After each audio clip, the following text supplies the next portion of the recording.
Hello, everyone, and welcome back to the Sit Rep Podcast. I am your host this evening, Oriskany Jim, and today we're going to do some 15mm hobby with some Vietnam vehicles that I have recently acquired and added to my collection. However, they are not done, they're not tabletop ready, so we're going to chip away at that today.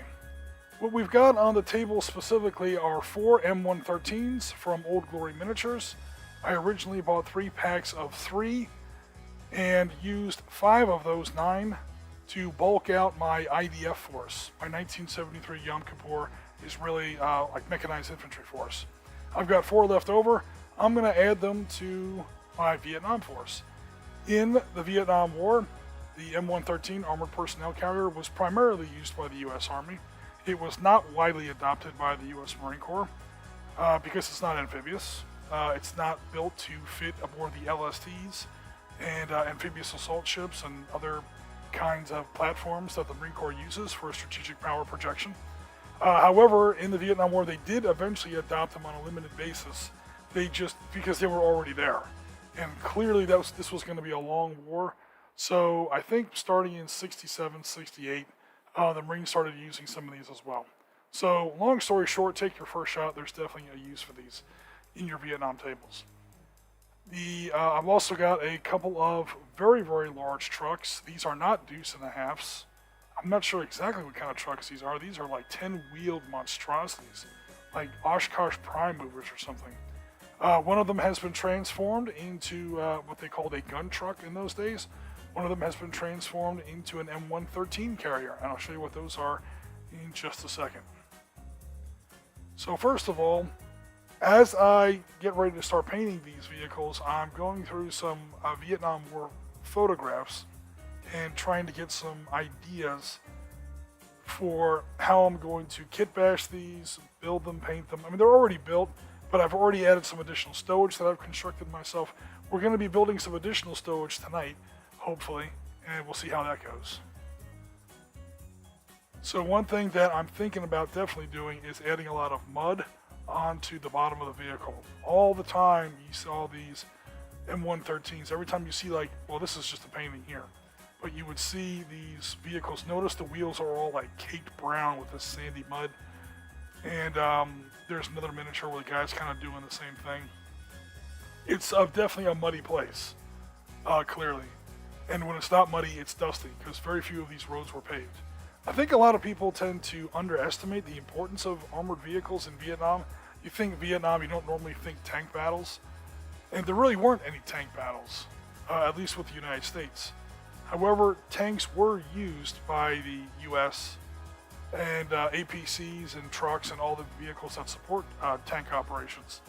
Because yes, a huge part of Vietnam is dominated by jungle, mountains, river deltas, swamps, not tank-friendly terrain. That just makes control of the few roads all the more important. And tanks are very good at controlling roads. If you're a Viet Cong or a NVA RPG gunner hiding out in the brush, you're not going to be too keen to jump out in the open and start throwing rockets at these things. Even if you do succeed, it'll be the last thing you do. So enough of all that, let's go ahead and get started. So hopefully I'm showing my camera now. Okay, so like I said, I've got my M113s from Old Glory Miniatures. They've been primed black and then airbrushed with this olive drab color. Some very basic stuff. Same with all of them. I have one track that I'm using as my command vehicle. You see the guys are popped out of the hatch there. That's going to designate my unit commander on the table. And the rest of them have the 50 cal that came with the vehicle up front. And then I added whatever available medium machine guns I had left. These are supposed to be like 30 caliber machine guns, M60s. I didn't really have any of those available, so I kind of kit bashed with what I had available. But they get the point across on the gaming table. They're medium machine guns. I also made a lot of my own stowage. I've got some ammo crates there I created myself, little cans.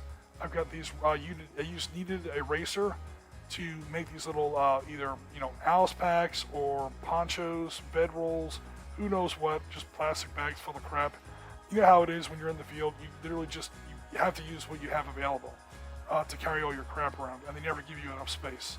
So all kinds of miscellaneous objects are scattered around the top decks of these vehicles. So these I bought from, again, Old Glory, and I did modify them a little bit, but they're pretty much the way they came out of the box. These guys, on the other hand, are all over the place. These are extremely large trucks. So yeah, M113 armored personnel carrier, and this thing's like double the size. It's absolutely huge. These are like 18-wheelers, except without the trailers. Again, they're 10-wheeled vehicles, so I'm not 100% sure exactly what make and model these are, but they are not like, 4-ton trucks, deuce and a half, 6-ton stake beds, any of that stuff. These are huge, huge trucks. So I've got one here pretty much in the basic model. Then I've got this one that was commonly called a gun truck. And if I zoom in a little bit on this,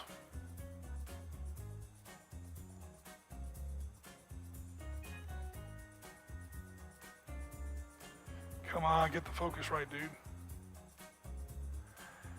What you're going to see there is there's a lot of extra padding on the floor of that bed.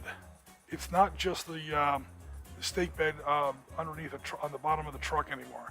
This is for protection against mines. So if the truck runs over a mine, the Viet Cong and the NVA love to mine the roads whenever they could. They couldn't really attack our trucks directly, so one of the ways they would engage in that asymmetrical warfare is to just mine the shit out of the roads and wait for us to drive over their mines. So if a truck runs over one of these mines, the truck is still toast, but the crew and the people that you've got in the back of the truck, they want to do what they can to ensure they have the best possible chance of survival. Now, the wooden sides of the truck, those the regular stake bed side of the truck there, that has clearly been replaced by reinforced armor plating. And then there's another row of armor plating on the inside. And then between those two rows of armor plating, you see there they have a spare set of tires, dirt, sandbags, whatever they can pack in there to help stop light arms fire coming out of the tree line as they're driving down the road. So they tried to armor these things as best they could. At the end of the day, they're still a truck. And this one in particular carries two 50 caliber machine guns and a 30 caliber machine gun on the back. So when this thing opens fire, say in battle group, this thing is going to fire, I think like 6, maybe 7, and on a pincer mount another 5. This thing's going to throw down at least maybe up to 20 dice of 6-siders against enemy infantry. This thing will chew up enemy infantry like better than tanks will, just because of its sheer machine gun firepower. Again, it's kind of a glass cannon though. It's pretty much a truck with extra dirt piled behind some, very thin armor plating there. So an improvised solution at best. You also see where they've got sheet metal with these tiny little vision ports welded over all of the cab. Again, an improvised solution. Viet Cong and NVA immediately started to target the roads as soon as American forces arrived in Vietnam. And in order to control the roads and continue transport of all of our troops, supplies, POL supplies, petroleum, oil, lubricants, all kinds of stuff. You needed to keep those roads open. These trucks needed to keep moving to give them the best possible chance. They took these improvised measures to do what they could in the face of NVA and Viet Cong attacks. Probably the most extreme example of this is this monstrosity. So what the Americans have done here is they've taken an old disabled M113 and rather than junk the vehicle, they just hoisted it onto the back of the truck, and now the truck is basically an M113. Except not really. It's kind of weird. This very oddball looking gun turret here on the commander's cupola, you see that all the time in Vietnam.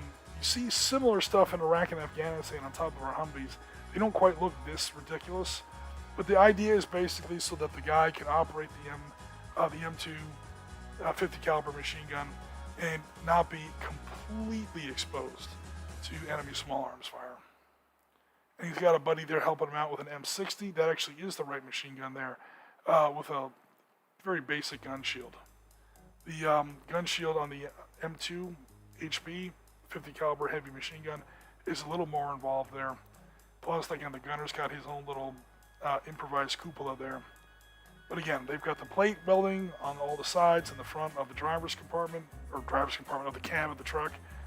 And yeah, this stuff would make a great little convoy game where, you know, these vehicles have to go up a certain highway, perhaps Operation Pegasus. That was the rather infamous operation to relieve the Marines at Quezon up Highway 9. That's in the extreme northwestern sort of sliver of Vietnam near the so-called demilitarized zone. And of course, they're constantly being harried by NVA mortars, RPGs, heavy machine guns, God knows what else. So, like I said, I've got everything primed. I've got everything sort of base colored. Let's go ahead and add some additional colors to these things and see how far we get tonight.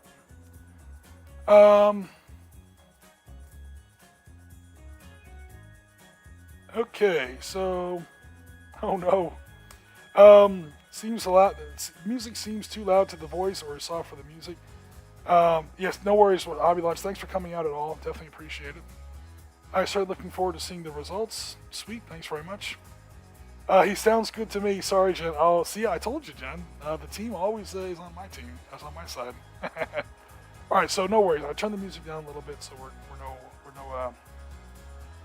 we got no problems now. These vehicles are very boxy. Yeah, this is what an APC is supposed to be. I'm looking at you, Bradley. It's supposed to be an I mean, does this look suspiciously like certain Warhammer 40k vehicles that we could mention? Yeah, it's literally a bus that carries troops into combat, provides some degree of fire support, and protects them from not like anti-tank munitions or anything like that, but it's going to protect you from artillery splinters and small arms fire. The things that kill 90% of infantry in real combat are the small scale weapons, again, like light mortars, medium mortars, at the most a general purpose machine gun. In Vietnam, that would be like a PKM or an RPK. Well, no, an RPK or an RPD, those are light machine guns. But light machine guns, medium machine guns, and AK rifles.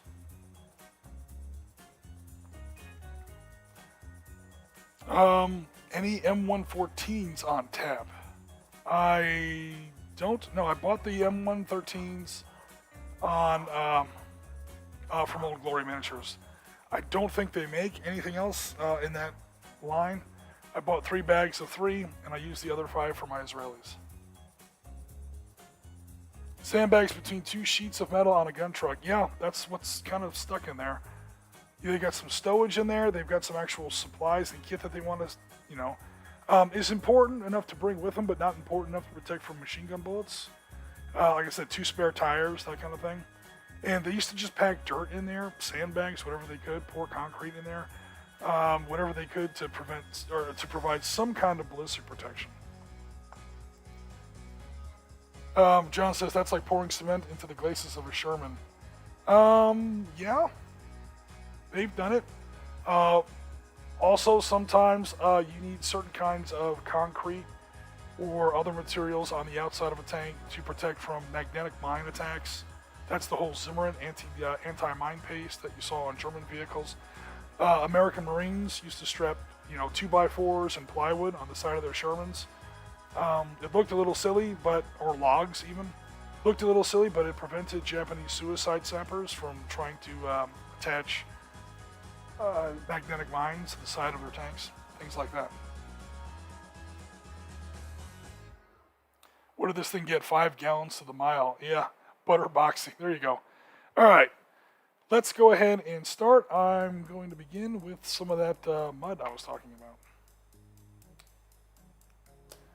So I don't know if I'll do all the steps on all the vehicles, because it would take me like an hour just to do the mud.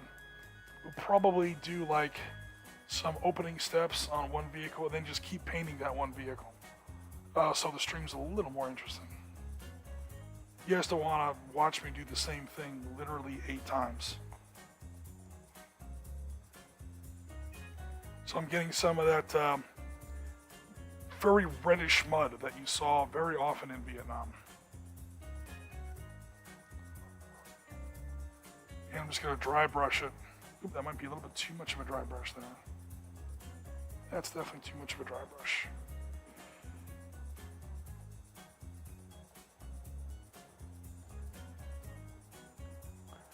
Sometimes I would do this with an airbrush. Airbrush is probably the better way to do it, but I'm not gonna lie, I don't really feel like breaking out the airbrush tonight.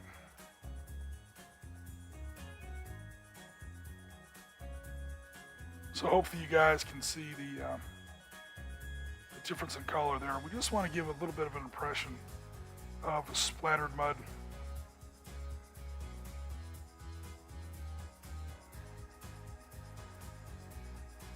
This kind of thing is a great use for beat up old brushes that you would normally throw out. Because it's kind of destructive to the brush, so you don't want to use up your good brushes on stuff like this. And also because the brush is a little nappy, maybe more than a little nappy, it gives you that kind of irregular sort of a splatter pattern. You don't want this to look too neat. That's like literally the point. So let me get my focus going a little bit here.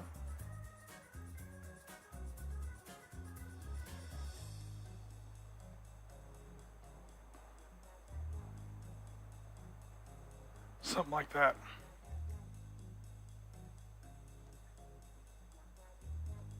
Come on, machine.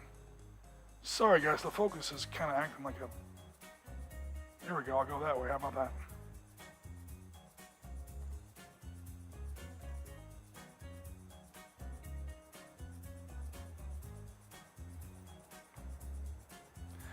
The point, or I should say the difference and kind of why this might be better to do with an airbrush is that it, what's the word I'm looking for here? It, when you dry brush it like this, it kind of tends to stick to the upraised, the high, like a dry brush is supposed to do. And it's kind of the opposite. You want the mud to cake into the recesses.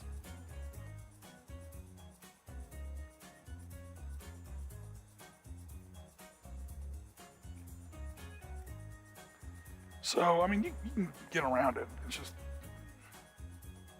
honestly, breaking out the airbrush tonight is just too big of a pain in the ass.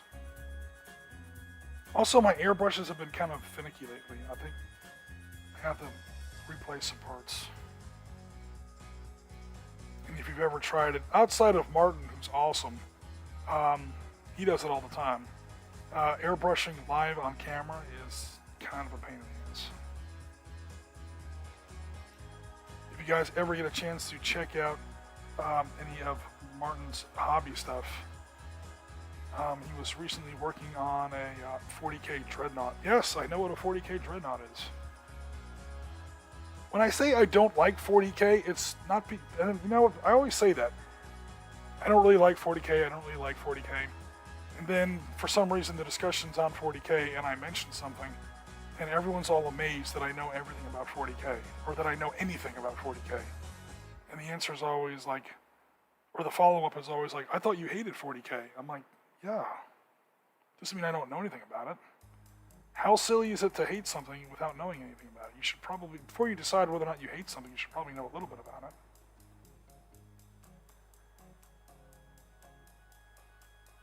But no matter what I think of the IP, Martin was working on a sort of a salvage dreadnought. Someone had bought off of eBay with not the best paint job. I mean, it wasn't horrible, but it wasn't great either, to be honest. And he was trying to salvage it a little bit. Alright, some piece of bad news here. It looks like my base color completely missed that underside of that glacis plate there, so I'm going to have to fix that by hand. Are they all like that? Nope, just this one. Somehow this guy got missed. The underside, basically his chin, the underside of his glacis plate. You see it's still got the primer black. So I'm gonna have to fix that. Let's make it happen, Captain.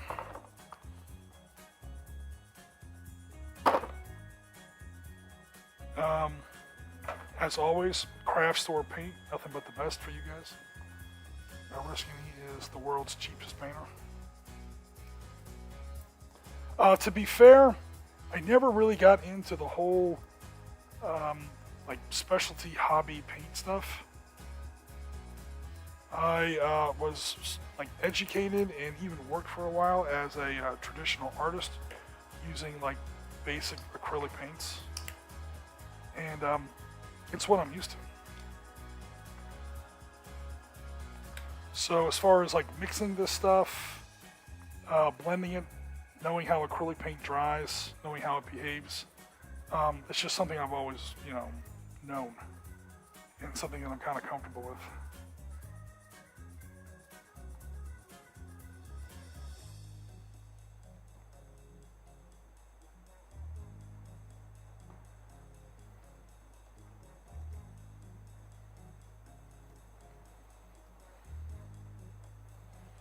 This may not be the best brush for this particular job.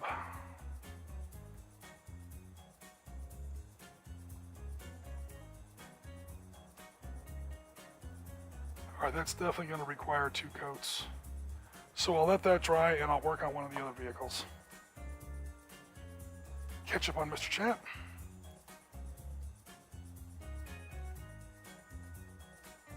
Gotta love that aluminum armor. Hey, if it's good enough for the Bradley, it's good enough for the M113.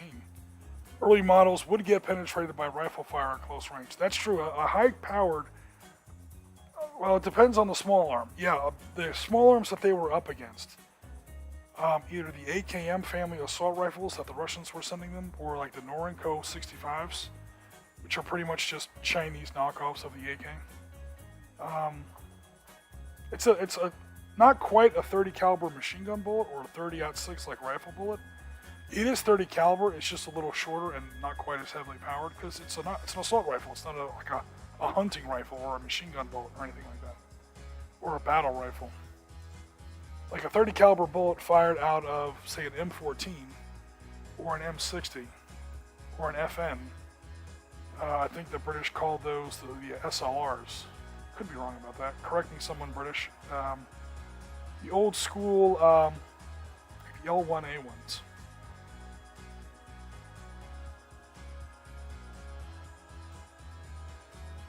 Those are full scale 30 caliber 7.62 full metal jacket as the movie goes.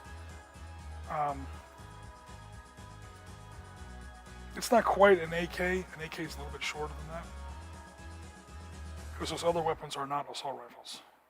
But definitely out of a PK or a PKM, something like that, an RPK.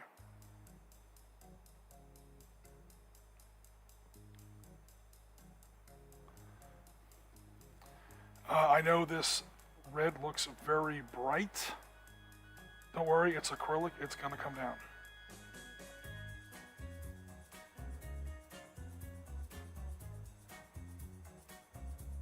And you definitely do this mud stuff before the tracks, because the tracks are always in motion. The tracks are always, churning through the terrain.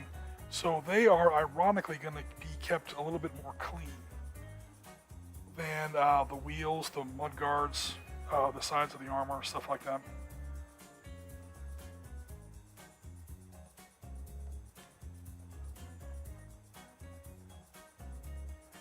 But as fans of the channel will know, I am a big fan of the M113.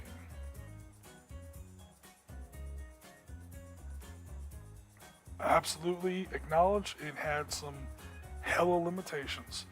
It was also used by about 50 countries. They've made about 100,000 of these. Most telling, here's how you really know if a vehicle's good. In about 20, actually more than that, in at least 30 or maybe even 40 different versions. When a chassis is that versatile and can continue to serve in everything from anti-aircraft vehicle, SAM carrier, anti-tank launcher, battlefield command vehicle at battalion and regimental level. Ammunition carrier, both heavy and medium. I'm talking about the 548 and the 648.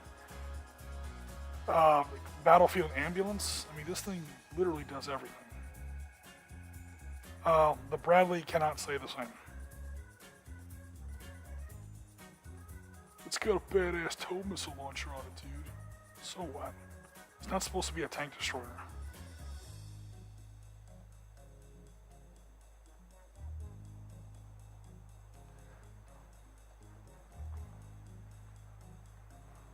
Checking my focus, make sure that's still all good to go.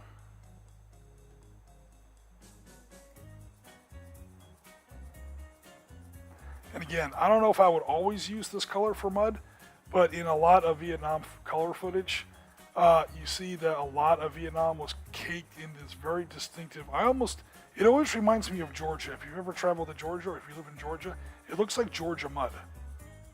That very red kind of a clay stuff. I don't know if it's a product of the rivers over there or how that works, but... Alright, so that guy's properly muddied up. Let's see how this guy's doing on his glacis plate. He might be ready for a second coat. Where did I put that other brush? There it is. And I will check out Mr. Chat.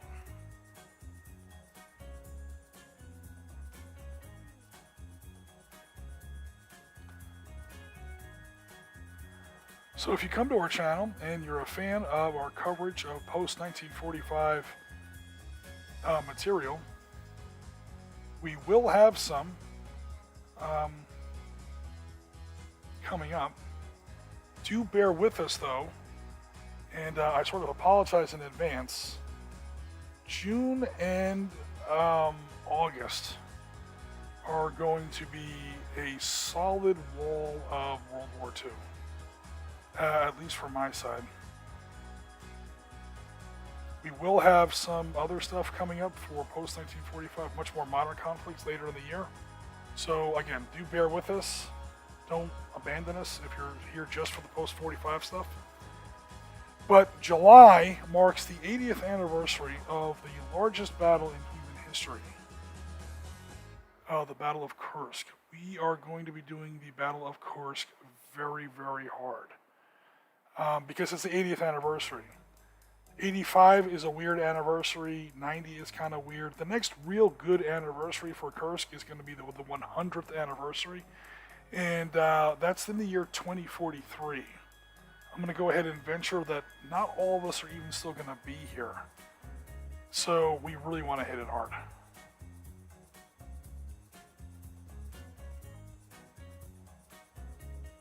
It's not often you get to do, or it's not often you have this kind of opportunity to do a battle like this.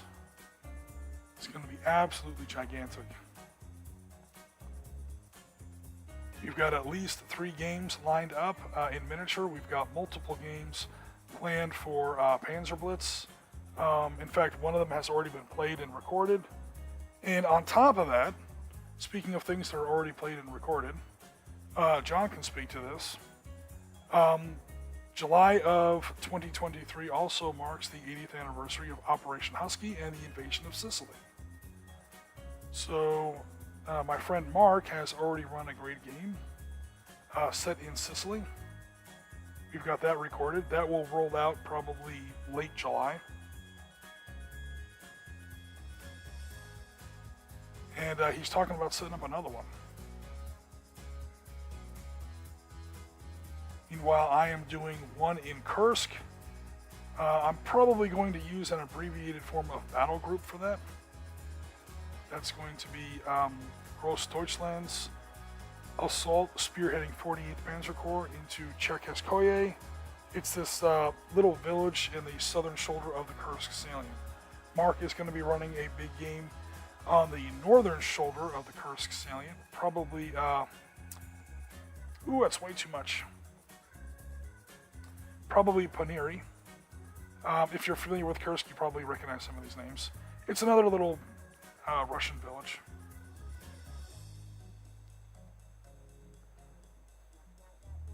That one on Paniri, man, that one's going to be a brutal game.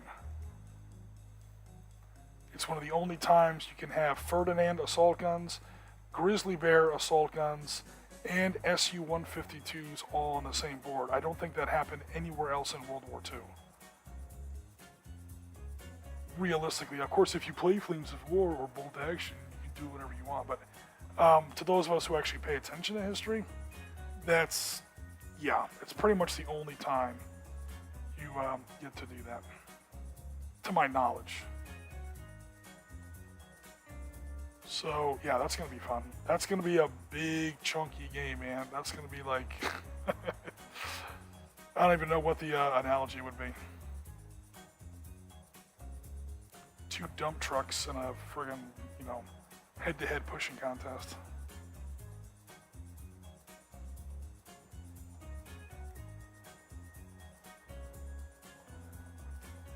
And then of course we're gonna do the granddaddy of them all, Prokhorovka. I don't even know what system we're going to use for that. I'm going to have to design one. It's going to be a super simple, super light, almost like a tournament participation game, like the kind of stuff you'd see at a con.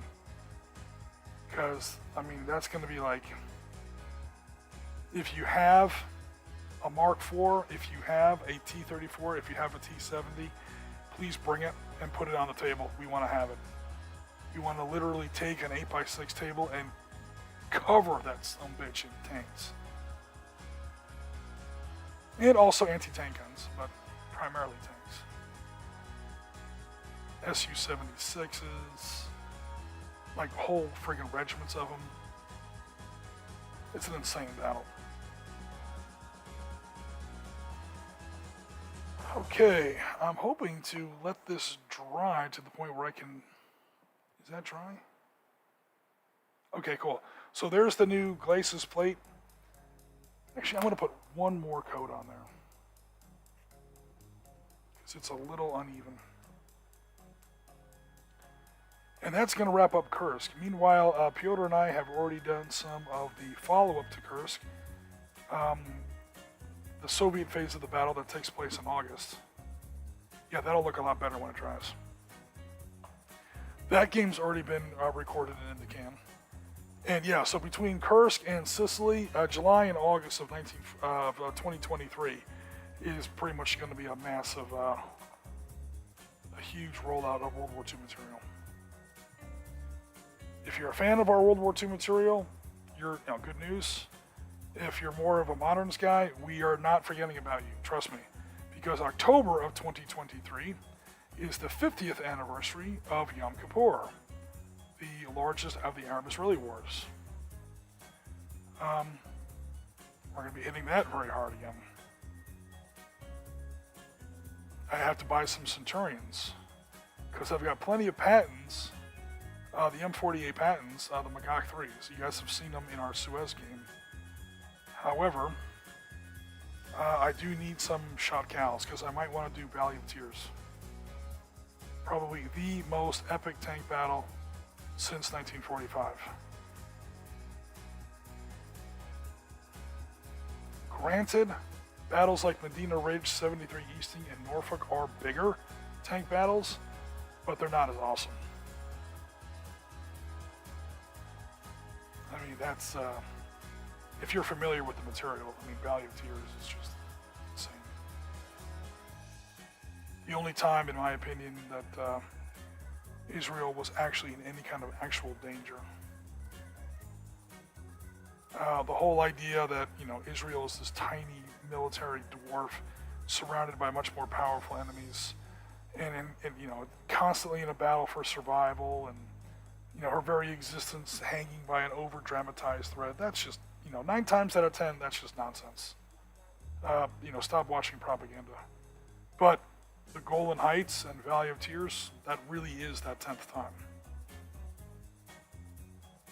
It really could have gone to shit there. And it was a, like Churchill used to say, the few, never in the annals of human warfare, or never in the history of warfare or human conflict, I think he said, so much owed by so many to so few. The Israelis have their own version of that. It's called the Valley of Tears.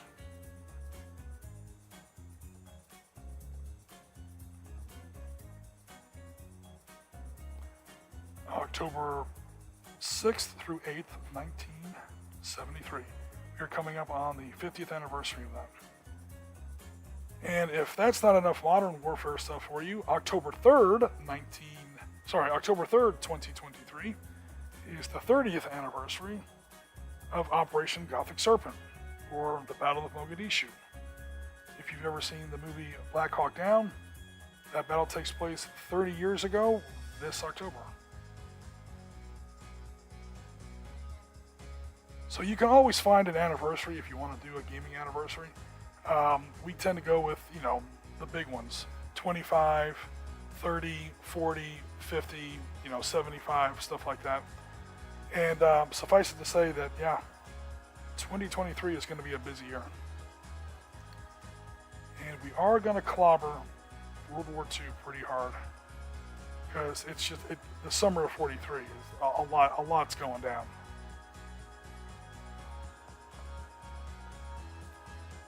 I will check up on Mr. Chat.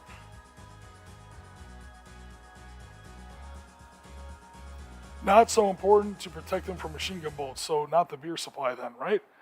That's more aluminum. That's more tin between you and the enemy. And, liquids do have a nice ballistic protection properties. But no, I don't think they would want to fire up the beer. Watching you do the same thing 8 times, like sending the Hermann Goering division up that road. Hey, John, remind us again who won that battle? Just real quick. And I didn't send that division up there 8 times. I sent it up there once. Once was all that Steven needed to pretty much blow my table off the board. Then my reinforcements came on. I went up the road again. I got tabled again. So, okay, I got tabled twice. I didn't mean to do it all on all these APCs. I'm just waiting for this paint to dry on my glacis, which it now I think is, my last coat is now dry. All right, so we'll do this and then we'll wrap up the, we'll move on to something else.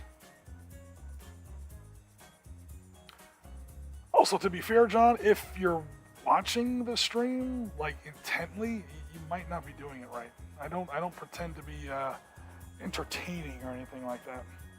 It's the kind of thing that people tend to put on in the background. Maybe take a look at it once every couple minutes. But really, it's more about that's why I make sure I have some kind of light music in the background.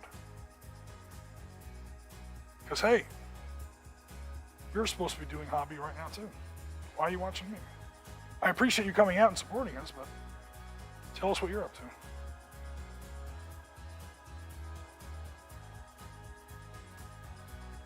All right, cool. Now all the mud on the M113s is complete. Sweet. All right. So I'll let that kind of dry up while I won't even worry about the trucks for tonight. But the APC trucks, or I'm sorry, APC trucks, the M113 APCs are all sufficiently muddy. That looks a little garish. Number one, it looks that way on camera. The lighting kind of picks out the color a little bit higher than it should. And number two, this thing's going to get dark washed. And when it does, it's going to get tamped down quite a bit. All right, so while that's drying, let's talk about some other ideas for stowage. One thing that kind of caught my eye was this roll of barbed wire. I'm thinking about adding some additional rolls of barbed wire on the side, like the back corner of the track there, a couple times. Not willing to do it for all 4 of them, but just an interesting detail is that coil of barbed wire, that coil of barbed wire sort of suggested on the back corner of the tank. So we're going to go ahead and scratch build that right here on camera.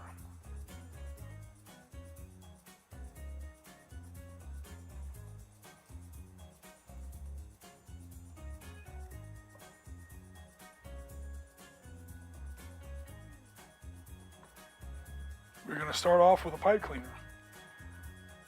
John wanted to see something different. Let's see something different. So we'll take this pipe cleaner and I'm going to burn all the fur off of it.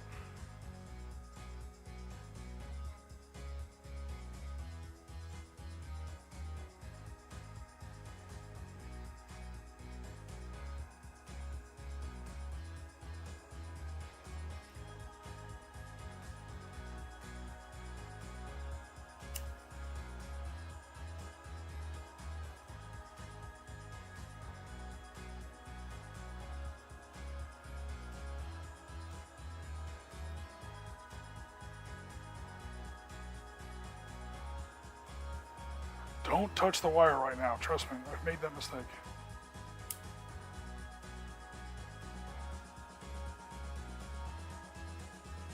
It cools down pretty quick, but until it does, ooh, that son of a bitch is hot.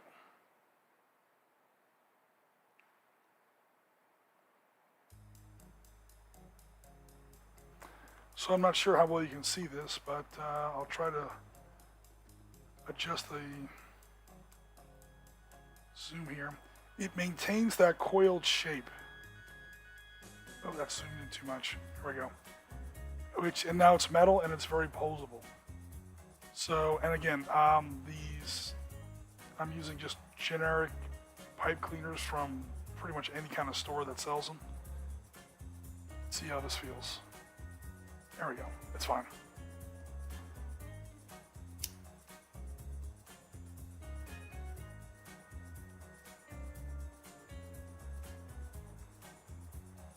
You can use this stuff to build fences, to build tow cables for your tanks, all kinds of stuff. I won't lie, it's going to be a little thick for barbed wire, but it's fine. It'll get the idea across. And it's just one more interesting piece of sort of kit-bashed stowage to make your vehicles a little more, or make my vehicles. These streams are not presented as tutorials. I'm not going to try and teach you guys how to do any of this stuff. Most of you are better painters than I am. Painters and hobbyists. One thing I do pretty well though, I do pretty good scratch builds. So I should probably start including more of that content. Oh boy. Get something nice and thick. He said nice and thick.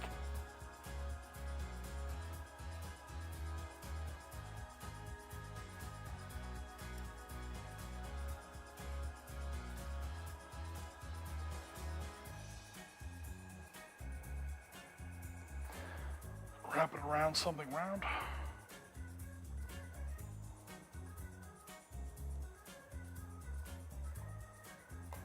And we got the start of our barbed wire coil.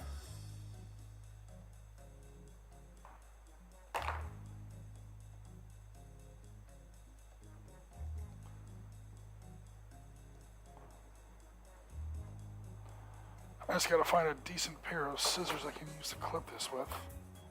Or clippers would be even better. Here we go. Right tool for the right job.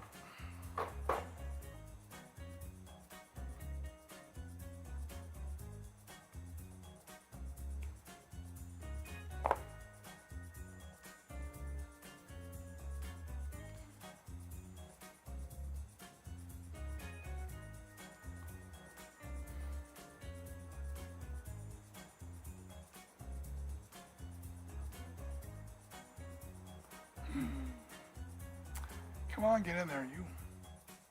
Trying to get to all kind of lay flat together. I hope I don't have to glue it. That would be annoying. May have to glue it a little.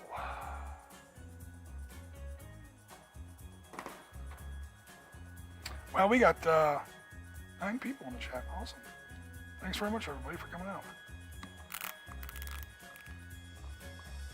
Actually, open the glue bottle would probably be helpful.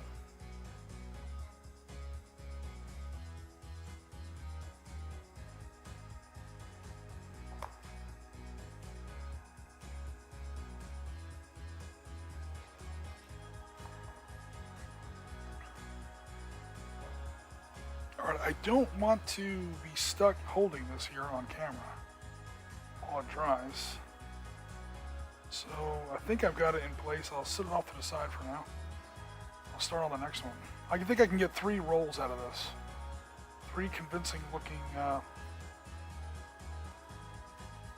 barbed wire rolls out of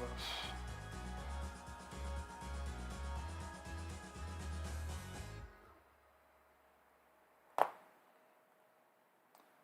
Alright, we got 2 more there.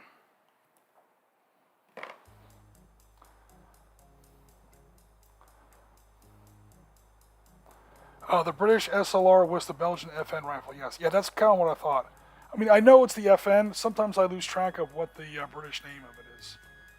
I mean, that's not one of those weapons. That's like basically second place. It's right behind the AK as far as numbers made and the length that it was used, and or is still being used, and number of nations that have used it. I mean, it's kind of interesting. I was doing the Gulf War, the Falklands War in many different systems. And yeah, that thing, both sides are using it. The Argentinians and the British are both using it.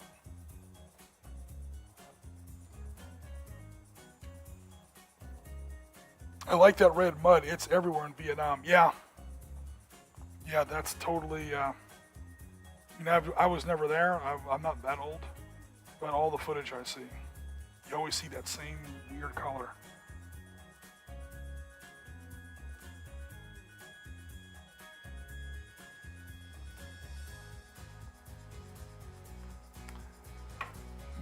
Let me think here. What's the best way to actually fix this? So I don't want it hanging too far off. That might be it right there.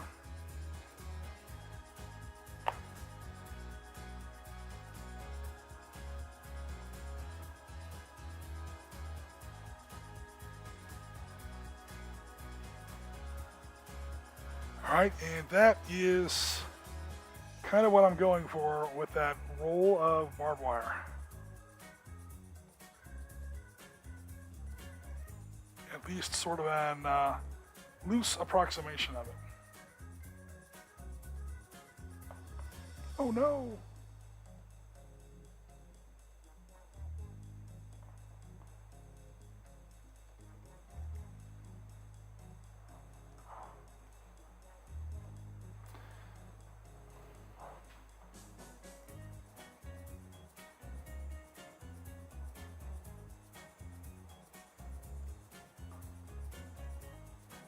This one I'm going to try and do a little different, where I bend the cable so it kind of hangs on there a little bit more closely.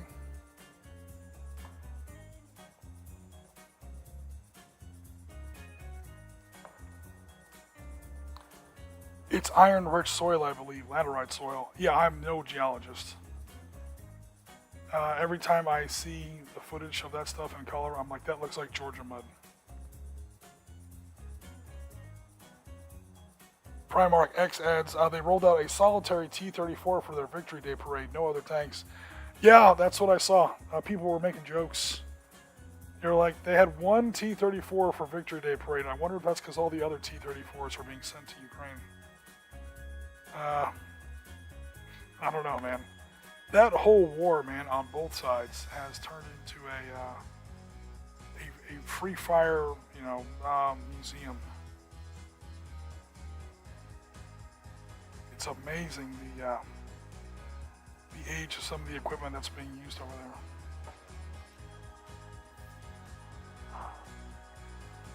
Alright, I'm going to bend this other one that I already have glued on there. Hopefully I don't ruin it in the process.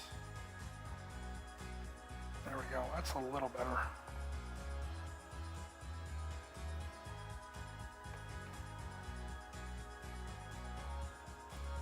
Yeah, this was a good idea, except the loops aren't holding together as well as I'd like. At the end of the day, I can use just a little bit more super glue, but I was hoping to not have to do that. Like, that looks pretty good, now that I've glued it in place a little bit. And this last one, I want to do something a little different with this last one.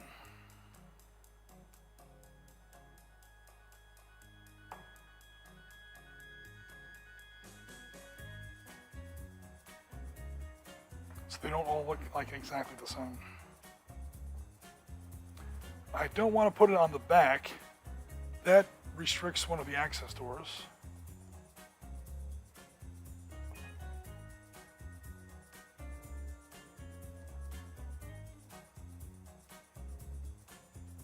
Sometimes you see it on the front. There is an access hatch there, but it's to get to the engine, I believe. I say that with the authority of not really knowing. The Marine Corps was not using the M113 during my time. So I don't pretend to be like a first-hand expert on that stuff. John says, get some additional Centurions and use them for Danish armor in 7 days. Well, I'm going to have to get some definite Centurions to paint up as shots and shot cows for my Israelis. So they will definitely be in gold line green. I'll do them in, I'll do them in Sinai gray. Because a lot of the brigades, even my favorite brigade, 460th Gabi Amir's brigade, even that brigade had a fair number of shot cows. So that's my favorite theater of that conflict, so that's kind of where I'm going to be using it. Unless you were talking to someone else about Danish. John Sowerby also adds, I'm painting some 20mm stuff I picked up at the convention. Awesome. British version of the file is designated the L1A1. Yeah, I'm pretty sure that's what I said, but I was like only half remembering. Because I ran across that a lot of times during, like I said, my, do this instead. Oh no, get off my finger. Doing the Falklands War coverage.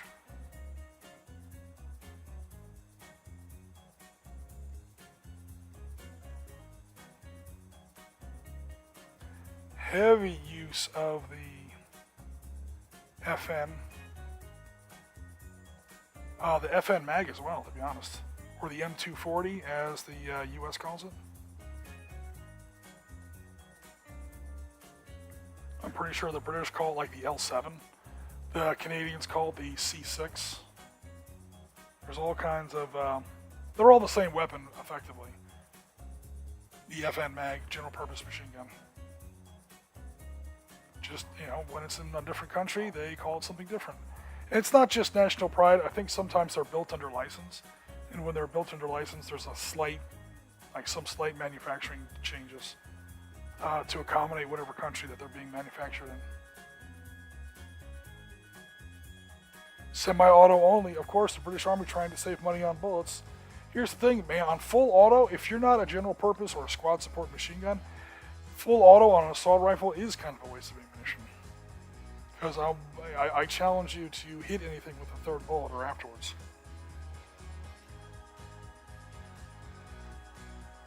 That makes a certain kind of sense. U.S. has a long history of not trusting grunts with a fun switch on the rifles too. Yeah, when I qualified, expert 4 times running with the M16A2 service rifle, they had a 3-round burst on there, but nothing full automatic. Because there really shouldn't be. I don't think.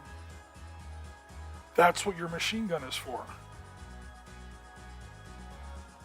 If you want to talk about full automatic and you've never fired an M249 saw, yes I have, wow, you're no longer worried about having full automatic on your assault rifle. Because 1 man out of every 4 is that saw gunner. And one of the other guys in that 4-man fire team, he carries his own rifle clearly, but he's also the assistant A gunner. He's there just to carry additional ammunition in barrels for that M249 saw.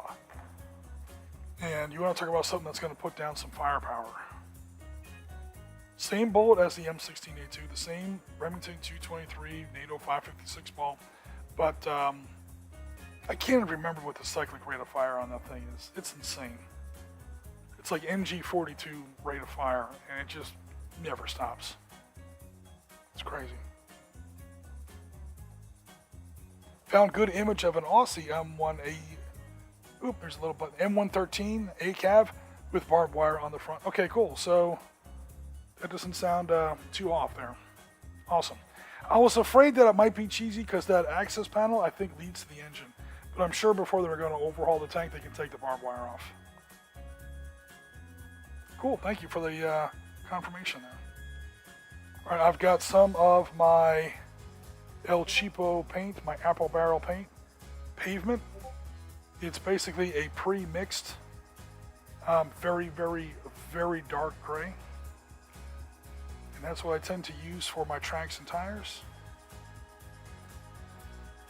I don't use black because I do want to put a dark wash on here, and I want those recesses to still have shadows. If you paint your stuff jet black and then you put a black wash over it, it doesn't really help.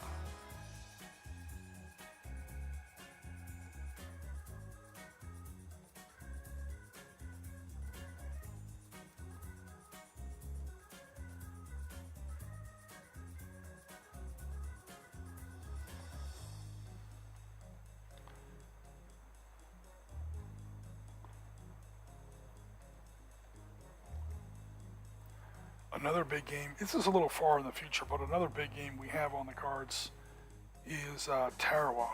The 80th anniversary of 2nd Marine Division's landing on Tarawa is November 1943/2023. Not sure if we're going to be doing that in miniature. I know for a fact Piotr and I are doing that in Valor and Victory. The only question now is how much of the battle are we going to do? I've heard people say that they've done the entire Battle of Tarawa in miniature. It makes me laugh. I mean, I guess I shouldn't, because who knows? I don't know where people have been and what they've done, but you're talking about 2,400 Marine figures in 3 battalions. There's 3 full battalions just in the first wave. I mean, if you have done it, great. I'm playing Valor and Victory, which is a squad-based game, squad and fire team-based game, and even I don't know if I'm going to do the whole battle. I'm going to kind of do it like a little feasibility study, see how insane it's going to be. And we know it's going to be insane, but if it's completely insane, then we'll pick one regiment, or I'm sorry, we'll pick one battalion, and we'll figure it out. But if it's not too crazy, we'll go for it. We'll do the whole friggin'... when I say the whole battle, I mean like the whole first wave.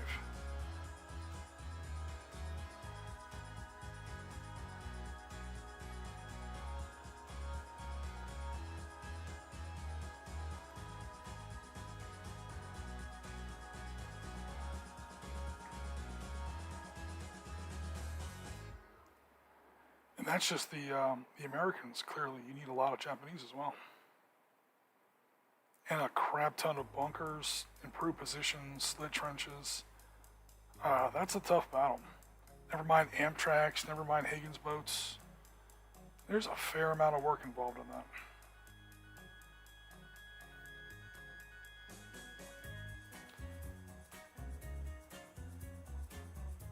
I mean, it's 6 months out, and I'm not even sure if I want to do, I'm not 100% sure I want to do the whole thing in Hex Encounters.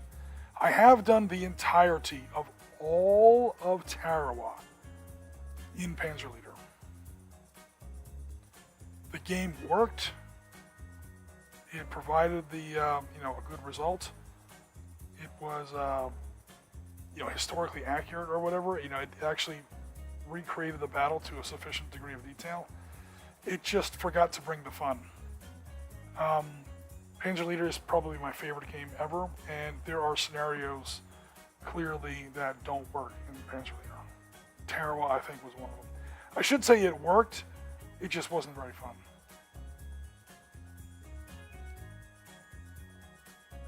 I mean, especially for the Japanese player. You literally set up, and then it's an endless cycle of offshore bombardment, onboard Marine artillery, airstrikes, maybe some direct fire once the Marines get some heavy weapons teams or tanks on the beach. Even that's not very much. And just close assault, cat attack after cat attack. Yeah, it's a mess.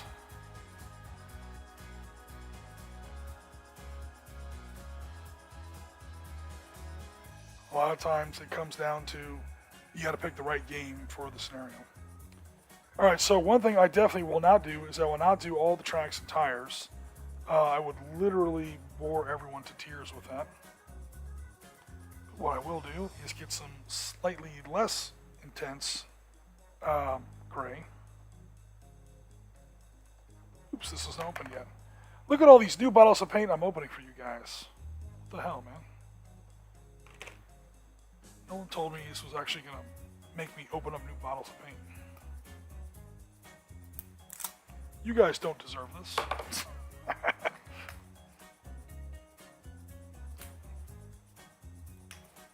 It's just basically a deep gray, and so it's not quite as dark as that pavement color was. It's still pretty dark.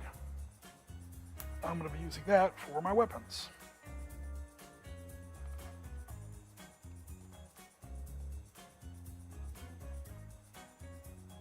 Because we've been up now for just about an hour.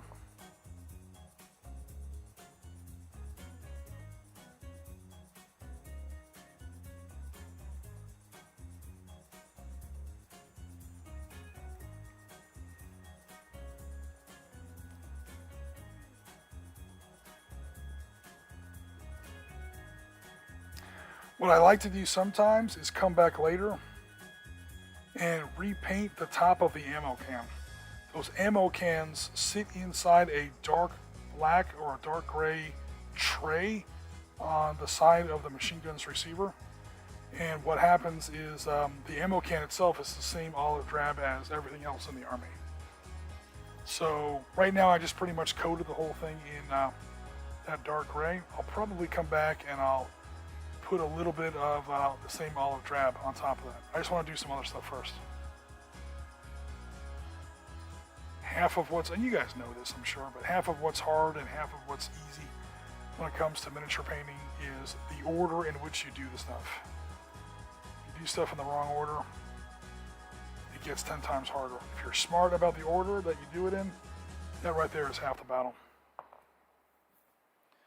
Alright, so you can probably barely tell the difference between the dark gray and the olive drab. We're going to fix that in just a little bit. Again, with some dark washing and some dry brushing with my favorite little secret weapon, Interference Blue. This is great for machine guns, small arms, stuff like that. It helps put that blue gunmetal sheen on your support weapons. If used moderately. Not the way I use it on some of my vehicles. I take them down to the club and they get under that fluorescent lighting at the club, and like all my support weapons are glowing like, you know, blue lightsabers. So I put too much of the stuff on there.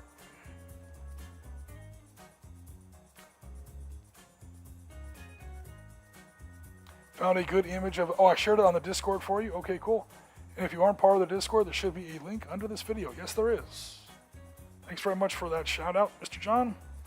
If anyone's interested in joining our community on a more one-to-one basis, by all means. Ooh, what the hell happened to that machine gun? By all means, consider joining our Discord. There is an auto invite link. It's you can't be turned down. We're that desperate. No, I'm just kidding. But no, you seriously can't be turned down. It's you click on the link, it takes you to the Discord, and you're in. I'm not running one of these Discords where it's like, well, you have to answer some questions before you can join our community. And the hell with all that. I'm just happy people want to hang out. And as you'll see in our Discord, Tuffy Ears has just put up a bunch of Star Wars material. So even though we are a historical community, historical wargaming community, by no means, feel like other genres are not welcome in our Discord. I mean, we won't cover it on any of our content, but if you want to, show us your Star Wars, your 40K, your Star Trek, your fantasy, your Lord of the Rings, hey, that's great.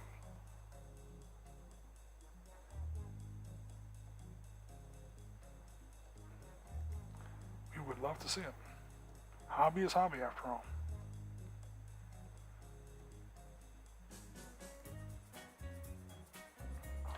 Alright, hopefully that first one is kind of, it's not quite dry yet. I said I wasn't going to do all the tracks. Might wind up doing some of the weapons, all the weapons, because they're super fast. Boy, these things were a pain in the ass to put on there, I won't lie. These it's all metal. And they are technically pinned a little, like out of the bag, but not really. I mean, I got them on there, but oof. Because of the way the M60's pintle mount kind of works for the big 50 cal. It's on like this wishbone sort of a chassis that hooks back into the commander's turret ring that spins around his cupola. Works great in the field. When you're trying to build it in 15mm miniature, it's ouch.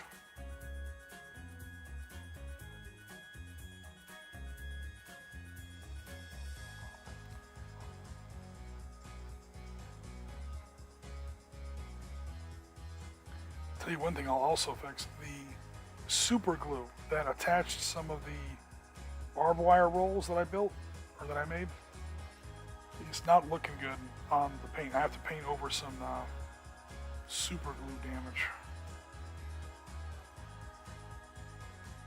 That will be pretty easy though.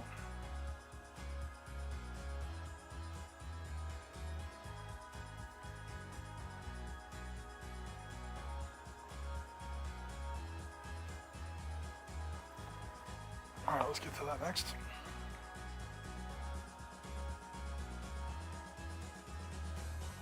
Just kickstarted some Star Wars building 3D print STS. Will be fun to get on the table. And then we're asking what rules they're using for that. That'd be cool. Oh, Primark XS also asks, any chance of seeing Air Wars C21 in the future? Sure. We still have it. We still use it. It's a lot of fun. We got to get a player involved for that, though. Honestly, we can ask Jen in the chat. Jen actually likes playing Air Wars C21 once in a while. So maybe we can use, maybe we can get Jen on the chat one of these days or on live stream and run some Air Wars C21. Again, we're doing a lot of World War II stuff coming up, but after that, there was definitely some fighter combat in 73 Yom Kippur. Ooh, man, what the deuce? Whoa, that didn't work at all. Oh, man, hold on. I think I just ruined a brush. Damn it, hold on. But yes, Air Wars C21 is definitely still in our library. As long as we can play it virtually. I don't have any of the miniatures for it, and all of my players are on other continents, so...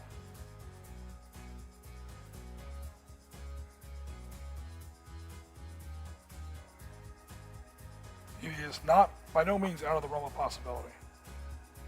We'll definitely do it again sooner or later. I just don't know exactly when.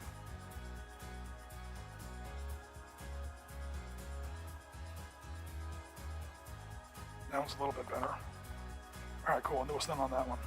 Yeah, that one still had a little bit of wet super glue on it, and I put my brush right into it. And I think I got to it in time. Get the glue out of the brush. Yeah, that's good. All right, we'll probably just put a little bit of interference blue on these weapons and call it a night, because yeah, we've already been up for an hour and 15. Well, not quite an hour and 15. So by the time I get done with this, it'll be about an hour 20, an hour 30, and that's usually about the time we kill these streams anyway.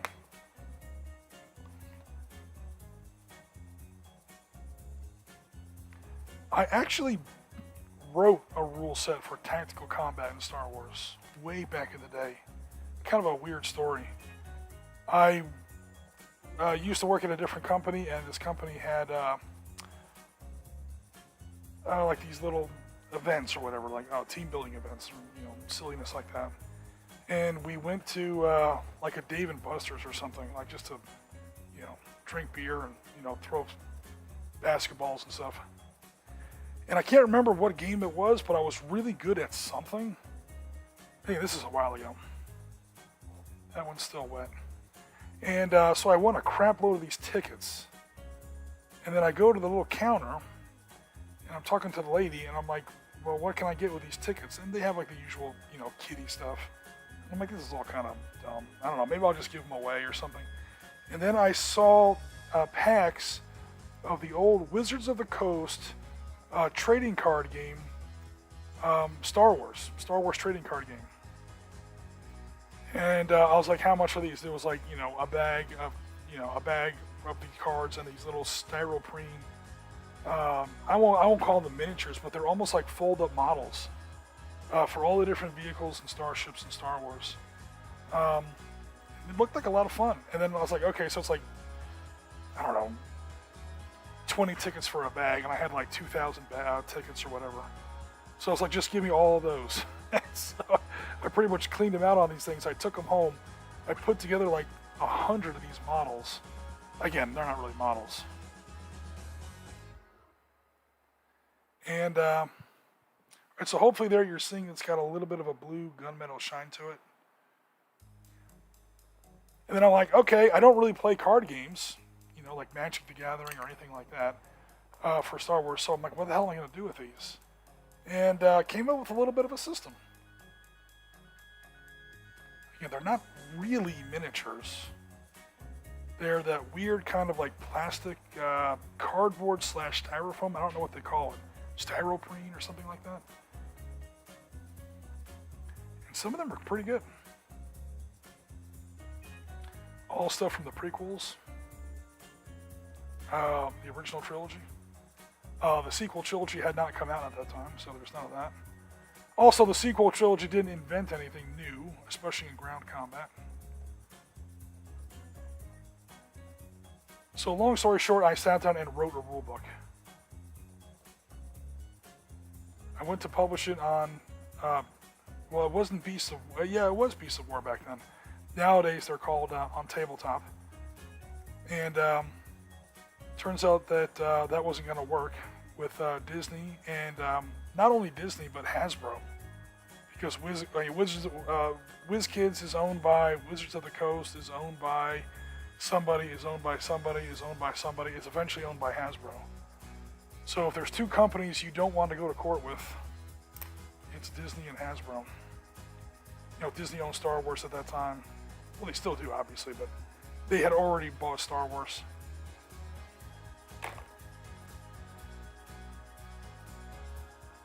But I still got that PDF somewhere. I still got all those models. I should bring them down to the club one of these days. You get tired of all this historical stuff. So again, the miniatures aren't really miniatures. They're like these little fold-up model kits. That was my first actual game publishing success. Because we also, it's all vehicles, because again, it has to be folded together out of these little styroprene card stock things that come in your little pack. So in order to have the game, work properly, I had to invent my version of the game, the non-card version of the game. Had to add a infantry to the game, so I figured out a way to add infantry. Of course, I won't bore everybody with all the details, but it still fits in the game. It still looks like it belongs to the same game set. And I put that in my PDF. Print these out, put them on cardstock, glue them together. I put instructions in the back of my book. And 2 weeks later, these people in Scotland, they sent me pictures. They were like, "Hey, man, we're playing your game. We think it's great." I was like, "Oh my God." That was a weird feeling. When you sit down and design your own game and you publish it on, either War Games Vaults or a website that I used to be affiliated with, or whatever. This is way before I worked for SitRep, clearly. And before you know it, people on the other side of the planet are playing your game with your miniatures that you designed, or your playing pieces. They're not really miniatures. It puts a little, it warms the cockles of your heart. You've literally added something to the community in a semi-permanent way.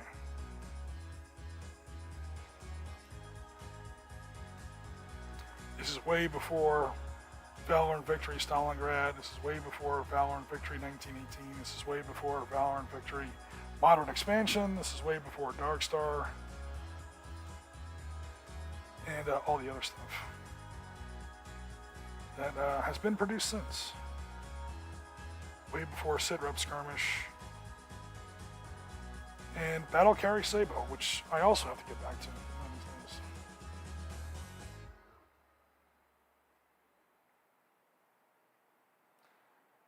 Battle Carry Sabo, that's a detailed tank game.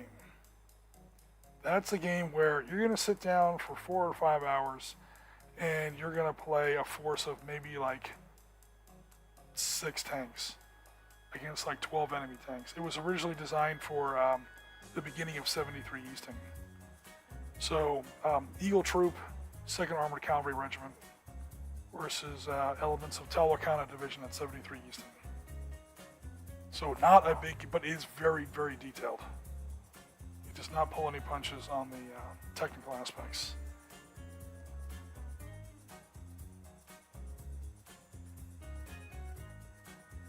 But that game isn't really complete. I gotta finish writing it one of these days. We've used it for multiple battles in the Gulf War. We've used it for theoretical North Korea, South Korea warfare in the future. And we've used it for 1982 Peace for Galilee. Damon put a bunch of Magok 7s and Merkava 1s up against my Syrian T-72s. And surprise, surprise, he pretty much shot the shit out of me. I did take out a couple of his Magoks though. I couldn't take out, I wanted, as a moral victory, I wanted to take out at least one Merkava, but it didn't happen.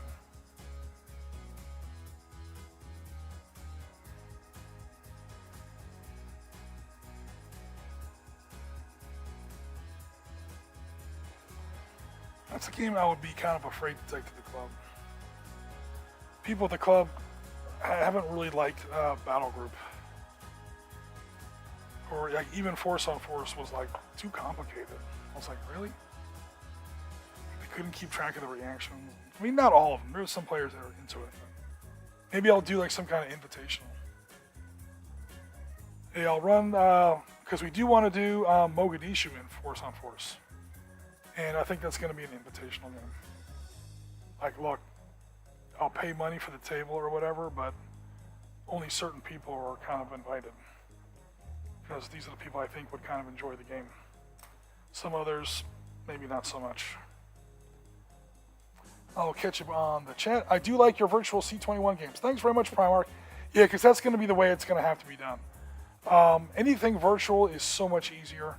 I don't know why we're not always doing virtual games, but that's okay. I will come up with a slot. I can't promise when, but I will definitely add it to the list. I said July and August are pretty much booked. Like seriously, solid. But late August and September should have some open spots, and it's a low investment game. We will definitely do it at the latest by October, but I will try to get it done before then. October I can put like some Egyptian MiGs or some Syrian MiGs up against Israeli Air Force A4s or F4 Phantoms, something like that. But not everything is going to be all this string of anniversaries, so I'll definitely do it before then. I like Fistful of Lead for Star Wars. Okay, cool. Jen says, yeah, ooh, even I can play that. That's cool. Although I'm better at capital ship space combat than regular ship and fighter planes. That's true, Jen. If you ever want, we could do naval war, if you like some cruiser battles. Japan versus US near the tail end of the Solomons campaign. We're still in the 80th anniversaries of those as well. Primark adds, I like tabletop. I like Osprey tabletop rule sets. I have to look at Xenos Rampant. That'd be cool. I have a bunch of Wizards of the Coast plastic Star Wars miniatures, which I can purpose to anything 25mm round. Cool. Xenos Rampant isn't a bad set. Recently played a Skynet versus the Resistance game. Oh, so like Terminator 2029 kind of stuff. Jesus, we're almost at the year 2029 in real life. That's messed up. I enjoyed Battle Group, but then I played two Fat Lardy's games. Um, the only thing that was getting on some people's nerves with Battle Group, which I completely disagree with, is the observation rules. There are way too many games out there where you point to a tank and you say, I want to shoot at that tank over there, and you go directly to roll to hit. Hell no. You got to make sure that guy got the message. You got to make sure he saw that he correctly identifies the target and stuff like that. In Battle Group, there is almost always, sometimes, like if a vehicle is in the open and it's shooting at you, you automatically spot it. But there's a lot of games where, or there's a lot of times in Battle Group where your guy just doesn't get the message, or he, engaged that tank. He's looking at a different tank, or something happens. I kind of characterize it as some games are very metal versus metal, or millimeter versus millimeter. They don't skimp on the detail. It's 75 millimeter gun at 1750 meters range at 32 degrees deflection. Is it hit the turret face? Is it hit the turret side? There's a roll for a shot trap. But never is there any rules about what the men do, what the unit does. War is not a first-person shooter. It's fought between units, not individuals. And a lot of times, those men are going to be doing things besides what you tell them. So games that don't have like a morale system, don't have an order acknowledgement system, a spotting system, or any kind of a reaction system, that tends to, it doesn't bother me, but it's like, I wish your game had that kind of mechanic in it. Honestly, each game has a certain budget of detail before it completely blows up. You can only add so much detail in so many places. And personally, like for games I play on my own, or games that I design, or games that I introduce to other people, I tend to stick to not not metal on metal games, or millimeter versus millimeter games, man on man games. Games that remember to leave the human element.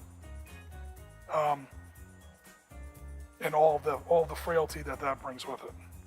This also goes big time into the, I know you weren't there for this one, John, but the Fallujah Force on Force game. So yeah.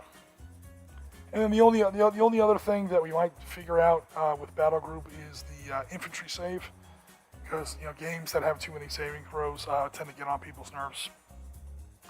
Honestly, there's no saves in Battle Group for tank-on-tank combat. The only time it comes in is when infantry takes certain kinds of fire, and it's kind of rare, to be frank. I guess anti-tank gun crews, it might get a little annoying. Hey, Rasmus! October for C-21 Yom Kippur. Yes, that's my latest date, Primarch. You will get Air War C-21 for Yom Kippur at the latest. That's not till October. That's like, 4 months from now? 5 months from now? I hope you won't have to wait that long, but that's at least, you'll have some Air War C-21 by then. Jen, you have to join the ongoing Dark Star War. Oh my god, Dark Star. That's true. We have sort of reignited the Perseus Ares War. We gotta get back to that a little bit better. I still owe Rasmus a battle report. Okay guys, now that it's dry, I hope that you can see that interference blue popping out a little bit on our M113s. I probably overdid it again, but I don't care. Also, I'm going to put a dark wash on there, that'll knock it down a little bit. And we have done 1 vehicle's worth of tracks. And then there's missed a big spot there. And there's a lot more, there's a lot further to go on these. Clearly we're not even close to done. On any of these vehicles. Also, I can't see shit. Because by the time I put on like proper hobby lights on this, like the kind of lights you use for proper hobby work, it's like, it wrecks the camera. And it doesn't make for a good live stream. That's why I never do any of my super detailed work on live stream. Because by the time you can see it, I can't, and vice versa.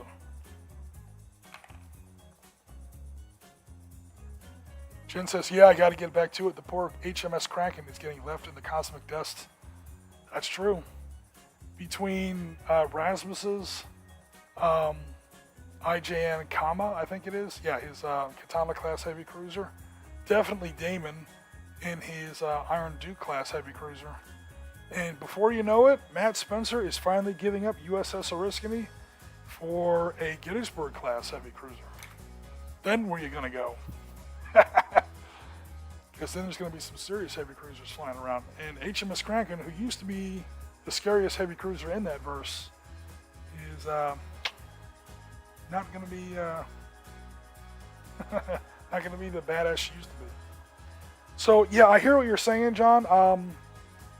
Yeah, you would definitely be one of the players that I would invite to any battle group game. 7 Days to the Riverine is very, very simple. But definitely battle group is a step up.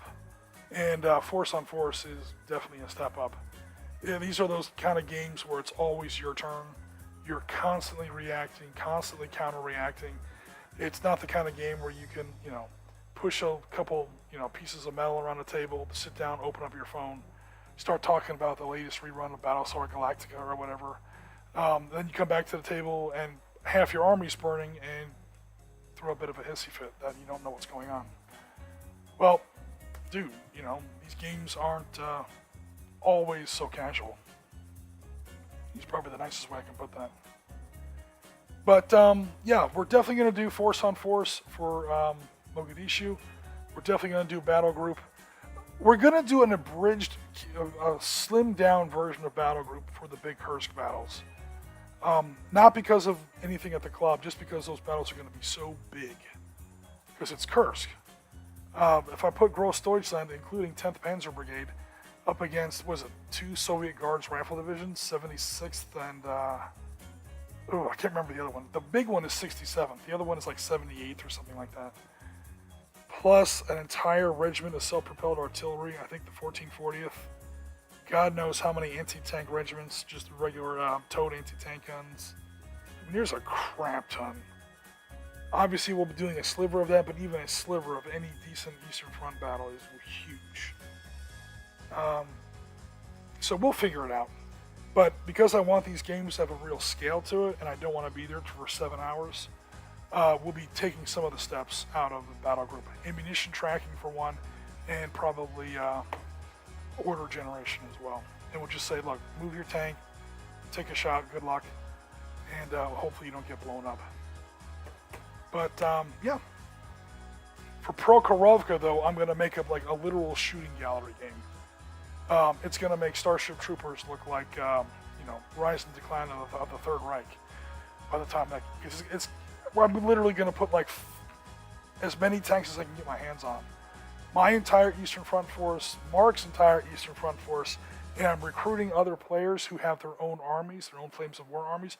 I'm like, look, dude, if you have a force of T-70s, T-34Cs, or any kind of Mark IV, bring that shit, and we'll put it on the table. So if all goes well, we'll have like 100 tanks on the table for that. If we do that in any kind of real war game system, we'll be there till Christmas.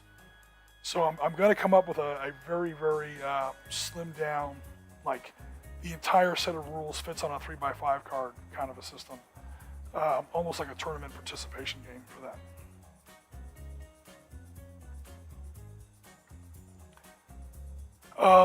I didn't want to get into the battleships, Rasmus. No one else has a battleship. Except for Alex, who doesn't really play with us anymore. He's got one of the Scharnhorst class pocket battleships. Yeah, the sheer amount of stuff on the table could be overwhelming. Curse, read the order of battle, you get an instant headache. I use David Glantz. He's kind of the grand old man on the mountain. He's like the authority on the Eastern Front in like modern publishing, especially on the Soviet side. His order of battle in his book, the Battle of Kursk, the order of battle is 180 pages long. That includes both the Germans and the Soviets. And it also includes all the Soviet forces that took part in the follow-up counteroffensives, Kutuzov in the north and Rumyantsev in the south.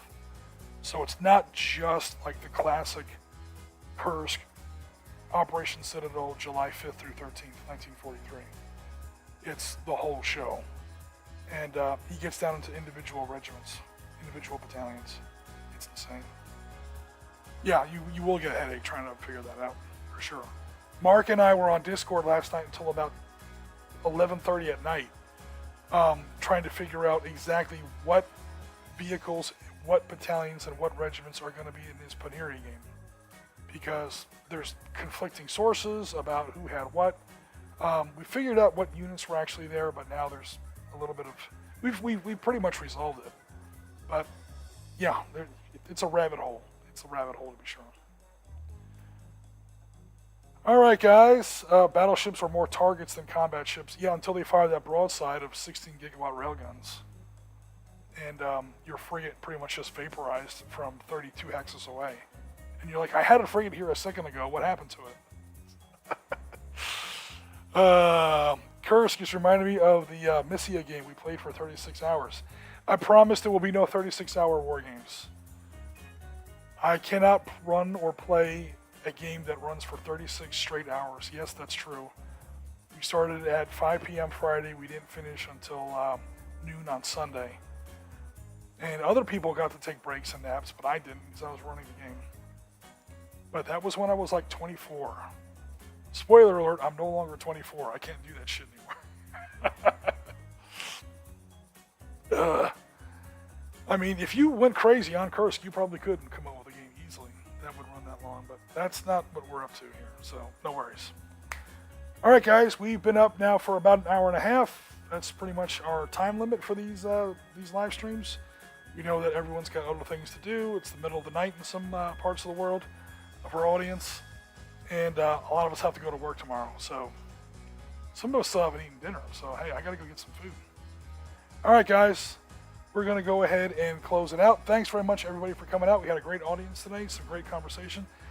Again, we are always in our Discord, so that like John was saying, if you look into the description of this video, you'll see a hyperlink that automatically accepts your invite, or our invite, for you to join our Discord. So if you're not a member of our Discord and you're interested, check it out.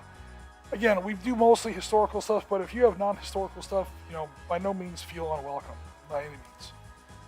But other than that, we are rounds complete for another episode. This is Oriskany Jim with the SitRep Podcast. Thanks very much, everybody, for coming out.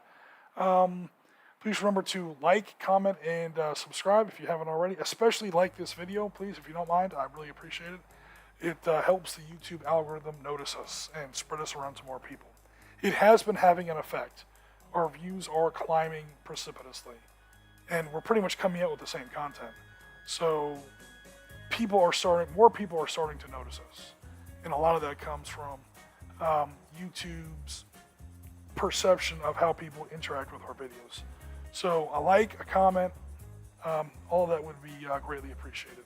But like I said, for now, we are rounds complete for another episode. This is Oriskany Jim with the SitRep Podcast. As always, Tango Mike for watching.